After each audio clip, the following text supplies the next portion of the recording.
Hi hello ನಮಸ್ಕಾರ. ನೀವು ನೋಡ್ತಾ ಇದ್ದೀರಾ PNS ವಿಸ್ತಾರ ನ್ಯೂಸ್. ನಾನು Aishwarya Gowda. Yes, big boss season 12 ಈ ಹಿಂದೆ ಶುರು ಆಗಿತ್ತು. ಅದರಲ್ಲಿ ರಾಶಿಕಾ ಶೆಟ್ಟಿ ಅವರು ಕೂಡ ಭಾಗವಹಿಸಿದ್ರು. ಈಗ ಇನ್ನೇನು ಆಗಸ್ಟ್ 16 ನಿನ್ನೆಯಿಂದನೇ ಕೂಡ ಅಷ್ಟೇ ಶುರು ಆಗಿರುವಂಥದ್ದು ಬಿಗ್ ಬಾಸ್ ಸೀಸನ್ 13 ಶುರು ಆಗಿರುವಂಥದ್ದು. ಈ ಹಿಂದೆಗೂ ಈಗ ಬರ್ತಾ ಇರೋ ಬಿಗ್ ಬಾಸ್ಗೂ ಏನೆಲ್ಲ ವ್ಯತ್ಯಾಸ ಇದೆ ಅವ್ರನ್ನೇ ಕೇಳ್ಕೊಂಬರೋಣ. ಅವರು ನೋಡ್ತಾ ಇದ್ದಾರೆ ಅನ್ನುವಂಥದ್ದನ್ನ ತಿಳ್ಕೊಂಡೆ. ಮೊದಲಾಗಿ ರಾಶಿಕಾ ಅವ್ರು ನಮ್ಮ ಜೊತೆ ಸಿಕ್ಕಿದ್ದಾರೆ, ಅವ್ರನ್ನೇ ಮಾತಾಡ್ಸೋಕೆ. ಮ್ಯಾಮ್ ಮೊದಲಾಗಿ ನಮಸ್ತೆ, ಹೇಗಿದ್ದೀರಾ?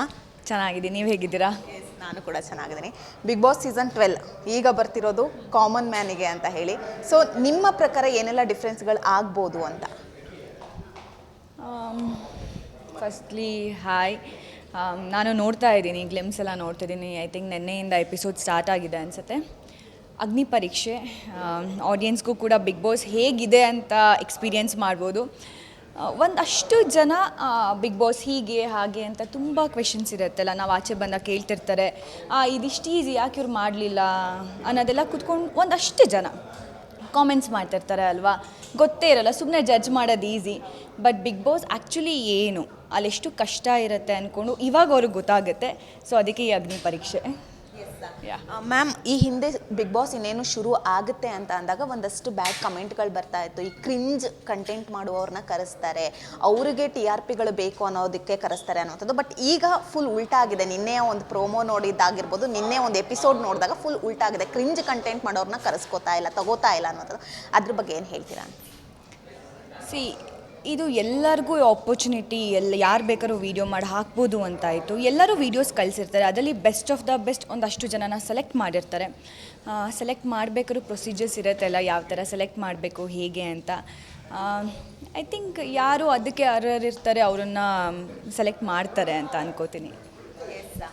ಈಗ ಬರ್ತಾ ಇರೋದು 4 ಜನ ಜಡ್ಜಸ್, 5 ಜನ ಜಡ್ಜಸ್ ಇದ್ದಾರೆ. ಬಟ್ ಅದರಲ್ಲಿ ಹೇಗಾಗಿದೆ ಅಂತ ಅಂದರೆ ಒಂದಷ್ಟು ಜನನ ಕಾಮನ್ ಪೀಪಲ್ಗಳನ್ನ ಕರೆಸ್ತಾರೆ. ಬಟ್ ಆ ಕಾಮನ್ ಪೀಪಲ್ಗಳಲ್ಲಿ ಸೆಲೆಬ್ರಿಟಿಗಳನ್ನು ಕರೆಸುವಂತಹ ಒಂದು ಇದೆ, ಅವಕಾಶವಿದೆ ಅನ್ನುವಂಥದ್ದು. ಸೊ ನಿಮ್ಮ ಪ್ರಕಾರ ಯಾರಾದರೂ ಹೋಗ್ಬೋದು ಅಂತ ಇದೆ, ನಿಮಗೇನಾದ್ರು ಗೊತ್ತಿದೆಯಾ ಅಂತ? ಇಲ್ಲ, ಅದ್ರ ಬಗ್ಗೆ ನನಗಿನ್ನ ಏನೂ ಐಡಿಯಾ ಇಲ್ಲ. ಹೋಗ್ಬೇಕಂತ ಇದ್ರೆ ಯಾರು? ನಾನು ಯೋಚನೆನೂ ಮಾಡಿಲ್ಲ ಯಾರು ಹೋಗ್ತಾರೆ ಹೇಗೆ ಅಂದ್ಕೊಂಡು. ಯಾರು ಹೋಗ್ತಾರೆ ಎಲ್ಲರಿಗೂ ಆಲ್ ದ ಬೆಸ್ಟ್, ಚೆನ್ನಾಗಿ ಆಟ ಆಡಿ ಅಷ್ಟೇ. ಈ ನೆಗೆಟಿವಿಟಿ ಅನ್ನೋದು ಎಲ್ಲ ಕಡೆನೂ ಹರಿದಾಡುತ್ತೆ. ಈಗ ಬಿಗ್ ಬಾಸ್ ಅಂತ ಬಂದಾಗ ಅಲ್ಲಿ ಹೋಗೋ ಕಂಟೆಸ್ಟೆಂಟ್ಗಳಾಗಿರ್ಬೋದು, ಜಡ್ಜಸ್ ಒಂದಷ್ಟು ಈ ಹಿಂದೆನೂ ಅಷ್ಟೇ ಒಂದಷ್ಟು ಜನ ಎದುರಿಸ್ಕೊಂಬಂದಿರುವಂಥದ್ದು. ಈಗಲೂ ಅಷ್ಟೇ ಈಗ ಜಡ್ಜ್ಗಳಾಗಿ ಜ್ಯೂರಿಗಳಾಗಿರೋರ ಮೇಲೂ ನೆಗೆಟಿವ್ ಅನ್ನುವಂಥದ್ದು ಹರಿದಾಡ್ತಾ ಇದೆ. ಅದ್ರ ಬಗ್ಗೆ ನಿಮ್ಮ ಒಪಿನಿಯನ್ ಏನು ಹೇಳ್ತೀರಾ ಅಂತ? ನೆಗೆಟಿವಿಟಿ ಬರೀ ಬಿಗ್ ಬಾಸ್ಗೆ ಅಂತ ಅಲ್ಲ, ನಾವು ಏನೇ ಮಾಡಲಿ ನೆಗೆಟಿವ್ ಕಾಮೆಂಟ್ಸ್ ಹಾಕ್ತಾರೆ. ಎಲ್ಲೋ ಕೂತ್ಕೊಂಡು ಸುಮ್ಮನೆ ಟೈಮ್ ಪಾಸ್ಗೋಸ್ಕರ ಕೂತ್ಕೊಂಡು ಕಮೆಂಟ್ ಮಾಡೋದು ಇಟ್ಸ್ ವೆರಿ ಈಸಿ. ಬಟ್ ಆ ಸ್ಟೇಜ್ಗೆ ಹೋಗಿ ಅಲ್ಲಿರೋ ಎಲ್ಲ ಥರನೂ ಟಾಸ್ಕ್ ಆಡೋದಾಗಿಲ್ಲಿ ಬಿಗ್ ಬಾಸ್ ಮನೇಲಿ ಸರ್ವೈವ್ ಮಾಡೋದು ಇಟ್ಸ್ ವೆರಿ ಡಿಫಿಕಲ್ಟ್. ಈಗ ನಾವು ಒಂದು ರೀಲ್ ಪೋಸ್ಟ್ ಮಾಡಲಿ, ಏನೇ ಮಾಡಲಿ, ಏನೋ ಒಂದು ಕಮೆಂಟ್ ಹಾಕ್ತಾರೆ. ಕಮೆಂಟ್ ಮಾಡೋರಿಗೆ ಏನು ಕೆಲಸ ಇದೆ ಅಂತ ನನಗೆ ಗೊತ್ತಿಲ್ಲ. ಸುಮ್ಮನೆ ಅವ್ರು ಖುಷಿಗೆ ಹಾಕ್ತಾರೋ ಇಲ್ಲ ಓಕೆ ಏನೋ ಮಾಡಿದ್ದಾರೆ ಕಮೆಂಟ್ ಹಾಕಬೇಕು ಅಂತ ಹಾಕ್ತಾರೋ ಗೊತ್ತಿಲ್ಲ. ಬಟ್ ಅದೇ ಕಮೆಂಟ್ ಹಾಕೋನ್ನ ಅಲ್ಲಿ ಕೂರಿಸಿ ಆಟ ಆಡಿ ನೀವು ಅಂದರೆ ಆಡ್ತಾರಾ? ಚಾನ್ಸ್ ಎಲ್ಲ ಆಗೋದೇ ಇಲ್ಲ. ಯಾಕಂದರೆ ಅಷ್ಟು ಕಷ್ಟ ಇರುತ್ತೆ. ನಾನು ಲಾಸ್ಟ್ ಸೀಸನ್ ಇದ್ದೆ ಅಲ್ಲ, it's not that easy. Big boss ಮನೇಲಿರೋದು, ಅಲ್ಲಿ ಗೇಮ್ಸ್ ಪ್ರತಿಯೊಂದೂ ಕೂಡ ಹ್ಯಾಂಡಲ್ ಮಾಡೋದು. ಇಲ್ಲಿ ನಾವು ಆಚೆ ಕಡೆ ನಮಗೆ ನಾವೇ ಬಾಸ್. ಯಾರ್ದು ಮಾತು, ಯಾರ್ದು ಒಪಿನಿಯನ್ನ ನಾವು ಅಷ್ಟು ಕೇರ್ ಮಾಡಲ್ಲ.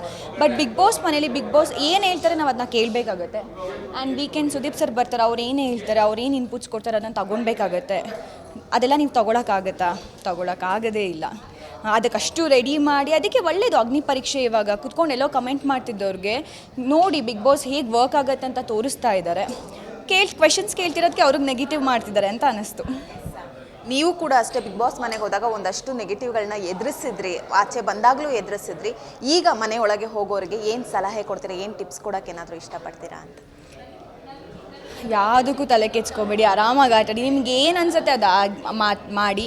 ನೆಗೆಟಿವ್ ಏನೂ ಮಾಡೋಕ್ಕಾಗಲ್ಲ, ತಲೆ ಕೆಚ್ಕೊಳ್ಳೇಬೇಡಿ.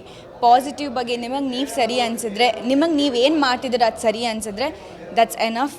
ಯಾವುದೇ ನೆಗೆಟಿವ್ಗೂ ತಲೆ ಕೆಚ್ಕೊಳ್ಳೋಕೆ ಹೋಗಬೇಡಿ. At the end of the day ನೀವು ಖುಷಿಯಾಗಿದ್ದೀರಾ, ನಿಮ್ಮ ಫ್ಯಾಮಿಲಿ ಖುಷಿಯಾಗಿದ್ದಾರಾ, that is more important. Chill, have fun. Big boss ನಂತರ ರಾಶಿಕಾ ಅವರ ಜರ್ನಿ ಹೇಗೆ ಸಾಗ್ತಾ ಇದೆ, ಏನೆಲ್ಲ ಕೆಲಸಗಳು ನಡೀತಾ ಇದೆ ಅಂತ? ಸಿನಿಮಾಗಳು ಮಾಡ್ತಾಯಿದ್ದೀನಿ. ಮುಂಚೆ ನಾನು ಹೇಳ್ಕೊಂಡು ಬಂದೆ, ನನ್ನ ಫೋಕಸ್ ಏನಿದ್ರು ಇವಾಗ ಸಿನಿಮಾ ಅಂತ. ಬಿಗ್ ಬಾಸ್ ಮನೇಲಿದ್ದಾಗ ಪ್ಯಾರ್ ಟೀಮ್ ಒಳಗಡೆ ಬಂದಿದ್ದರು, ಸಾಂಗ್ ಕೂಡ ಲಾಂಚ್ ಮಾಡಿದರು. ಇವಾಗ ಆದಷ್ಟು ಬೇಗ ಇನ್ನೊಂದು ನೆಕ್ಸ್ಟ್ ಮಂತ್ ಹಾಗೆ ನಾವು ಇನ್ನೊಂದು ನೆಕ್ಸ್ಟ್ 2 ವೀಕ್ಸಲ್ಲಿ ಡೇಟ್ ಅನೌನ್ಸ್ ಮಾಡ್ತೀವಿ ಯಾವಾಗ ಫಿಲ್ಮ್ ರಿಲೀಸ್ ಅಂದ್ಕೊಂಡು. ಆ ಒಂದು ಸಿನಿಮಾ ನೆಕ್ಸ್ಟ್ ಇವಾಗ ಹಂಸಲೇಖ ಸರ್ ಜೊತೆ ವರ್ಕ್ ಮಾಡ್ತಿದ್ದೀನಿ, ಅವರ ಡೈರೆಕ್ಷನ್ ಫಿಲಮ್. ಬ್ಯುಸಿ ಹೀಗೆ ಸಿನಿಮಾದಲ್ಲಿ ಇದ್ದೀನಿ, ಸಿನಿಮಾ ಮಾಡ್ತಾ.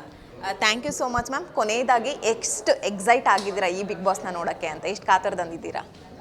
ತುಂಬ ಅಂದರೆ ತುಂಬ ಎಕ್ಸೈಟ್ ಆಗಿದ್ದೀನಿ. ಯಾಕೆ ಅಂತ ಅಂದರೆ ಇದೊಂಥರ ಡಿಫ್ರೆಂಟ್ ಆಗಿದೆ. ಅಗ್ನಿ ಪರೀಕ್ಷೆ ಎಲ್ಲ ಮಾಡಿ ಅದರಲ್ಲಿ ಒಂದಷ್ಟು ಕಾಮನ್ ಪೀಪಲ್ನ ಮನೆ ಒಳಗಡೆ ಬಿಡ್ತಾರೆ. ಅವ್ರು ಹೇಗೆ ಆಟಾಡ್ತಾರೆ ಅನ್ನೋದನ್ನ ನೋಡಬೇಕು. ಈ ಸಲ ಏನು ಚೇಂಜಸ್ ಇದೆ, ಹೇಗಿರುತ್ತೆ ಅನ್ನೋದನ್ನ ಒಂದಷ್ಟು ನೋಡಬೇಕು. Thank you so much. ನೋಡಿದ್ರಲ್ಲ ವೀಕ್ಷಕರೇ, ಇದಿಷ್ಟು ರಾಶಿಕಾ ಶೆಟ್ಟಿ ಅವರ ಮಾತಾಗಿತ್ತು. ಕ್ಯಾಮ್ರಾ ಪರ್ಸನ್ ಹರೀಶ್ ಜೊತೆ ಐಶ್ವರ್ಯ ಗೌಡ, PNS ವಿಸ್ತಾರ ನ್ಯೂಸ್, ಬೆಂಗಳೂರು.